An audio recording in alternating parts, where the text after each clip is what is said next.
স্যারে বলে দিছে ছাত্ররে শেষের শব্দ মিলে গেলেই কবিতা হয়। ছেলে পরের দিন লিখে আনছে, স্যার আমি একটা কবিতা লিখছি 2 লাইন। দেখি কি লিখছো? লিখছে, কি সুন্দর শরতের জ্যোৎস্নার রাতি, আকাশে উড়ে যায় এক ঝাঁক হাতি। বাহ! রাতি এবং হাতি মিলছে কিনা? মিলছে। স্যারে কয় ইন্না লিল্লাহ। মিলছে তো ঠিক আছে রে বাবা, হাতি উড়ে কেমনে? কয় স্যার সেই উড়ে না ওরে, এটা আমার বিষয়। আমার বিষয় হলো মিলান। আমি রাতির লগে হাতি কি করে দিছি? মিলাইয়া দিছি। আমার কবিতা হয়েছে কিনা সেটা বলেন। হাতি উঠলে না উঠলে এটা হাতির সমস্যা, এটা আমার দোষ না। হাতি উড়ে না কিন্তু হাতিরে না জিজ্ঞেস। ওটা স্কুলের দেওয়ালের মধ্যে লাগাই দিছে। জ্ঞান অন্বেষণ করা প্রত্যেকের উপরে ফরজ। আল হাদিস, আল হাদিস এই স্কুলের এই আপনার হাট্টিমাটিম টিম এইটা নিয়ে তলাবুল ইলম। হ্যাঁ, হাট্টিমাটিম টিম, তারা মাঠে পারে ডিম, তাদের খাড়া দুটো শিং, আসমানের নিচে জমিনের উপরে, আল্লাহর 18,000 মাখলুকাতের মধ্যে হাট্টিমাটিম বলতে কিছু, এই নামে কিছুই নাই পৃথিবীতে, কোনো কালেও ছিল না। পৃথিবীর শুরুর দিন থেকে এই পর্যন্ত হাট্টিমাটিম বলতে কিছু ছিল না। এটা যে লেখছে আমি অনেক চিন্তা করে দেখছি, হাট্টিমাটিম উনি নিজে, ওই একমাত্র পৃথিবীর হাট্টিমাটিম যে লেখছে কবিতা। সে ছাড়া পৃথিবীতে আর দ্বিতীয় কোনো হাট্টিমাটিম নাই। এটা কি হাট্টিমাটিম টিম? বেহুদা কথা নাই। আগদুম বাগদুম কি? না না, আগদুম কি বাগদুম কি? দেখি মানুষ না প্লাস্টিক না কি? এটা কি? কিছুই না, বেহুদা কথা। একটা মিলাইছে আর কি, ছন্দ মিলাইছে। স্যারে বলে দিছে ছাত্ররে শেষের শব্দ মিলে গেলেই কবিতা হয়। ছেলে পরের দিন লিখে আনছে, স্যার আমি একটা কবিতা লিখছি 2 লাইন। দেখি কি লিখছো? লিখছে, কি সুন্দর শরতের জ্যোৎস্নার রাতি, আকাশে উড়ে যায় এক ঝাঁক হাতি। বাহ! রাতি এবং হাতি মিলছে কিনা? মিলছে। স্যারে কয় ইন্না লিল্লাহ। মিলছে তো ঠিক আছে রে বাবা, হাতি উড়ে কেমনে? কয় স্যার সেই উড়ে না ওরে, এটা আমার বিষয়। আমার বিষয় হলো মিলান। আমি রাতির লগে হাতি কি করে দিছি? মিলাইয়া দিছি। আমার কবিতা হয়েছে কিনা সেটা বলেন। হাতি উঠলে না উঠলে এটা হাতির সমস্যা, এটা আমার দোষ না। হাতি উড়ে না কিন্তু হাতিরে না জিজ্ঞেস। তাহলে এই পাগলামির অর্থ আছে কোনো? চলো ভাই সবাই মিলে আমরা দিন শিখেন, দিন শিখেন আব্বা, দিন শিখেন। কামখেয়ালি করেন। সুন্দর সুন্দর কথা কয় বুড়া মিয়া, হুজুর বুঝি তো, আসলে কন তো বালাই কন, আমরা লাগেই তো কয়, শিখলে তো ভালোই আসিল, কি করবো পারি না। পান খায় আর গপ মারে, বিড়ি খায় আর ফালতু কথা। আপনি কি বুঝাইতে চাচ্ছেন? ইমাম আর মুসল্লি, পীর আর মুরিদ, হ্যাঁ হুজুর আর পাবলিক, আমরা মিললে গেলেই তো আখেরাত তার কোনো অসুবিধা হইতো না নাকি? কথা বলে না? আমি যদি বলি যে আচ্ছা অসুবিধা নাই, আমরা এতো, তো তাইলে আর হাসরের ময়দানে কিছু জিগাইবে না, তো তাইলে এই কথা বলার কোনো সুযোগ আছে? দিন শিখবে। এজন্য ভাইয়া দিন শিখার আয়োজন কর মানুষকে। কোনো আল্লাহওয়ালার মজলিসে আশেপাশে কোথাও যদি মাসিক কোনো আল্লাহওয়ালা বুজুর্গের খানকায় ইসলাহি মাহফিল হয়, যেখানে মাসে 2 মাসে এরকম ইসলাহি মজলিসের মধ্যে নিজেরা যুবকরা 10 জন 20 জন করে ভাড়া করে ওইখানে যাওয়ার ফিকির করে। কোনো আল্লাহওয়ালা আলেমে দ্বীনের সাথে নিয়মিত সম্পর্ক রাখা আমাদের জন্য জরুরি। আরো একাধিক বুদ্ধি হইতে পারে। মূল কথা হলো আমার শুধুমাত্র রক্ত দিলাম, অন্ন দিলাম, বস্ত্র দিলাম, শীত কাপড় দিলাম, ঘূর্ণিঝড় সহযোগিতা করলাম, মানুষকে আর্থিক সহযোগিতা, এটা দ্বিতীয় স্তর। এটাও কোনো এক বিন্দুও ক্ষতিকর কিছুও না, দোষণীয় না, এটাও শতভাগ নেকি কাজ। কিন্তু মানুষের আর্থিক দুনিয়াবি উন্নয়ন, এটার চাইতে প্রত্যেকটা মানুষের আখেরাতের জাহান্নাম থেকে মুক্তির চেষ্টা, এটা 1 কোটি গুণ বেশি দাম। আমি সোজা বাংলা বলি, এক মানুষের মনে করেন রক্ত দরকার, ইমানও দরকার, এখন কোনটা বেশি দরকার? বুঝেন নাই কথা? রক্ত দরকার, কিও দরকার, ইমানও দরকার। কোনটা বেশি দরকার? রক্তবিহীন লোকটা শুধু মরে যাবে, ইমানবিহীন লোকটা চিরস্থায়ী জাহান্নামে যাবে, চিরস্থায়ী জাহান্নামে। এজন্য দোস্ত, রক্তদান কর্মসূচি আমি নিরুৎসাহিত করছি না। গরিব, দুঃখী, অসহায়, দুস্থ, বিধবা, এতিম, গরিবকে সহযোগিতা, মানুষের প্রাকৃতিক দুর্যোগে সহযোগিতা শতভাগ ভালো, নিঃসন্দেহে ভালো, আলহামদুলিল্লাহ আমরাও করি এমন কাজ। কিন্তু তার চাইতে আগে অতএব দুইটা ভাগ করে নিতে হবে। এই জন্য আমি কাগজ এটা নিছি।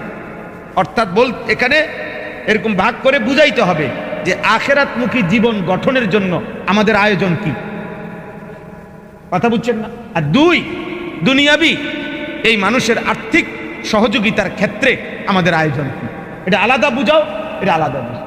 10,000 টাকারে দুই ভাগ করো, এক ভাগ বরাদ্দ দাও আখিরাতমুখী জীবন গঠনের বিভিন্ন প্রোগ্রামে, এই বাস্তবায়নে, আরেক ভাগ বরাদ্দ দাও মানুষের আর্থিক কিসের জন্য, সহযোগিতা।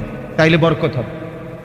কুনতুম খায়রা উম্মাতিন উখরিজাত লিন-নাস আই লিনাফঈন নাস তা'মুরুনা বিল মা'রুফ ওয়া তানহাউনা আনিল মুনকার। এই প্রসঙ্গে আমার শেষ কথা এটা। আল্লাহ বলছে, আমার বন্ধুরা, আখিরি উম্মত তোমরা, সর্বশ্রেষ্ঠ উম্মত, আমি আল্লাহই তোমাদেরকে মানুষের কল্যাণে বের করেছি, পৃথিবীতে পাঠিয়েছি।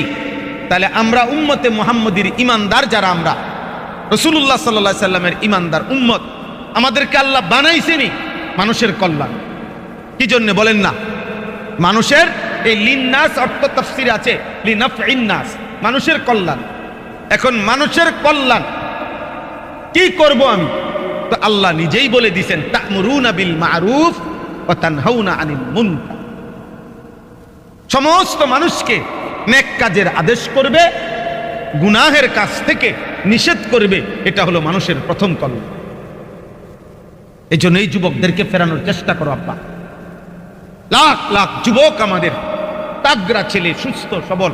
আরে আব্বা, কোরআনুল কারীমের মধ্যে আল্লাহ বলছেন, যাকে আল্লাহ যৌবন দিয়েছেন তাকে আল্লাহ সকল শক্তি পূর্ণতা দিয়েছেন।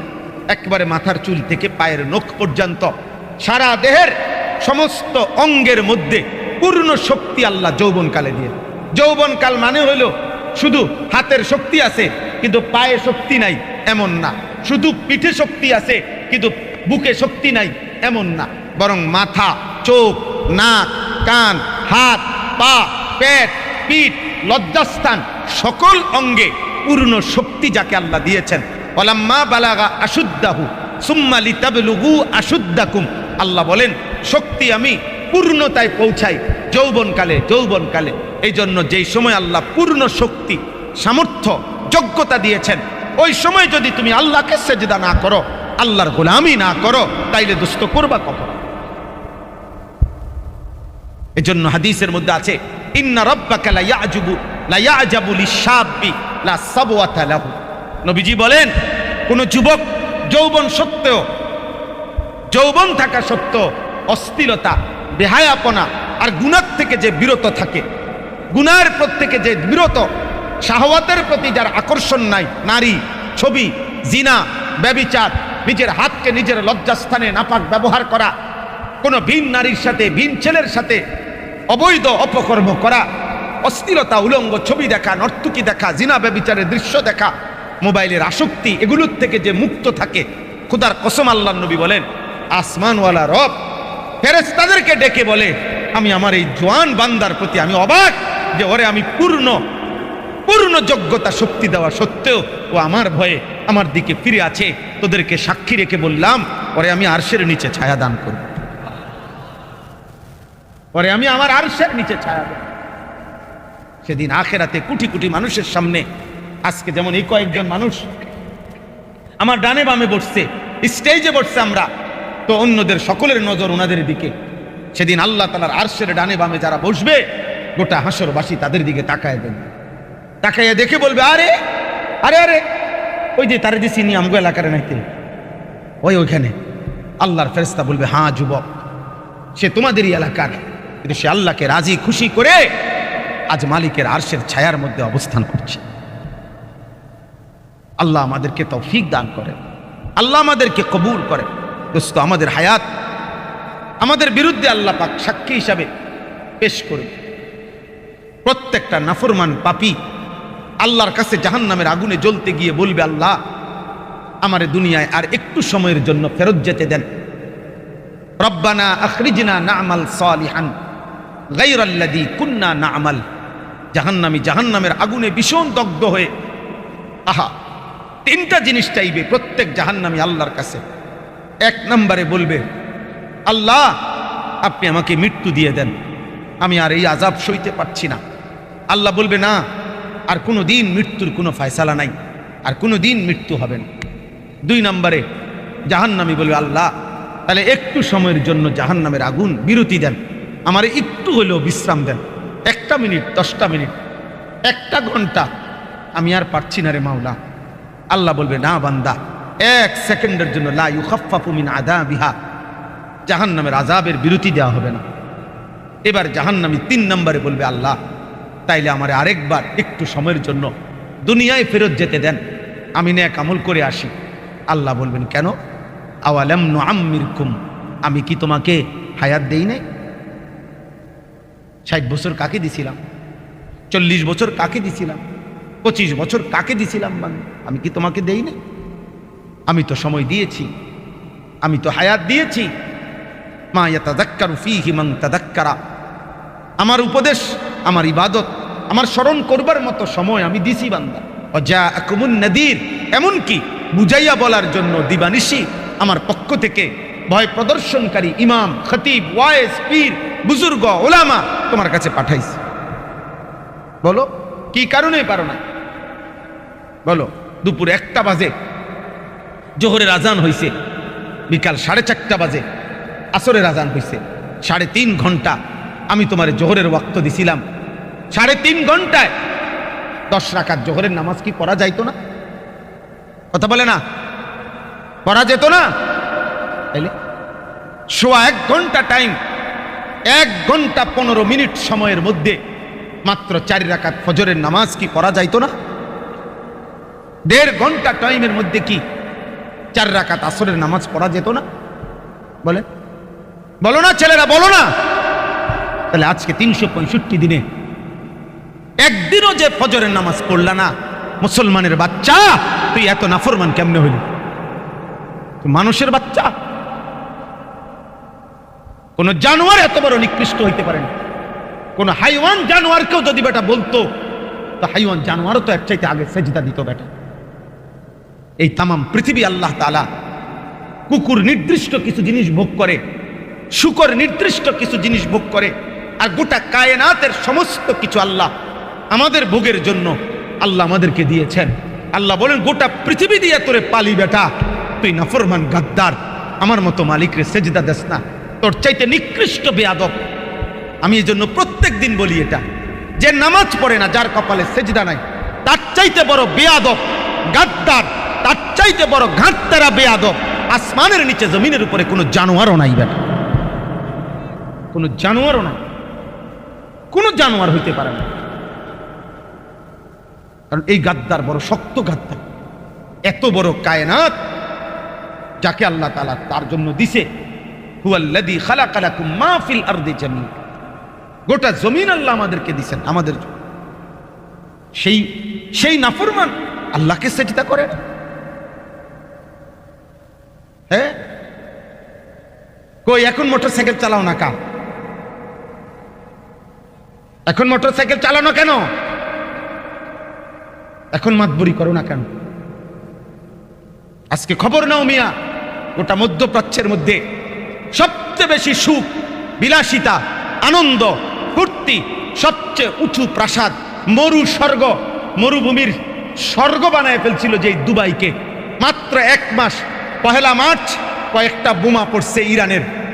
1 মার্চ, আজকে 31 মার্চ গিয়ে 1 এপ্রিল, 1 মাসের মধ্যে গোটা দুবাই ফাঁকা হয়ে গেছে। পৃথিবীর কোনো পর্যটক এখানে নাই। আর কিছুদিন চললে ভিক্ষা করার জন্য থালাও মিলবে। তোমার আব্বা বিদেশ, হ্যাঁ, তোমার ভাই ঢাকা চাকরি করে না, অহংকার করো যুবক। আরে মুসলমান, কত নিকৃষ্ট এত মুসিবতের ভিতর দিয়েও নাফরমান একটা বার আল্লাহর কথা মনে করেন। কি জঘন্য জানোয়ার এটা, কি নিকৃষ্ট হাইওয়ান এটা।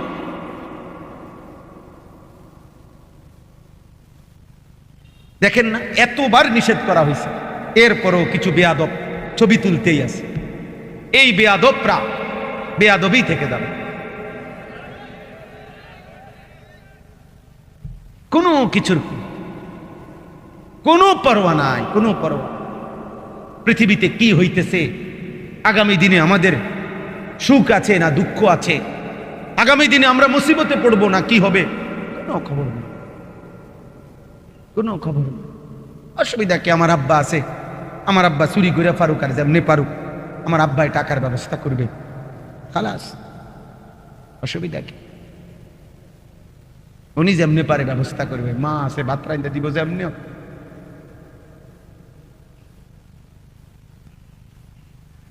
এক মা আজকে আপনাদেরই অঞ্চলের কোনো একজন মা আমার কাছে একটা কাগজ পাঠাইছে, আমি এখানে বৈশাখ পড়ছি। এটা এক মা, অসহায় মা বলতেছে, চিঠি লিখছে, এই কথাটাই লিখছে যে হুজুর আমার স্বামী রিক্সা চালায়, আমি অভাবের সংসারে কষ্ট করে রান্না বান্না করে ছেলেটাকে 14 বছর মাত্র করতে দিছি।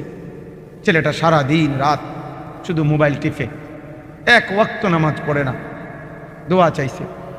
আহা, বাবা রিক্সা চালায় ঘাম ঝরে, মা অনেক কষ্ট করে 2 বেলা রান্না করে দেয়, আর নাফরমান সন্তান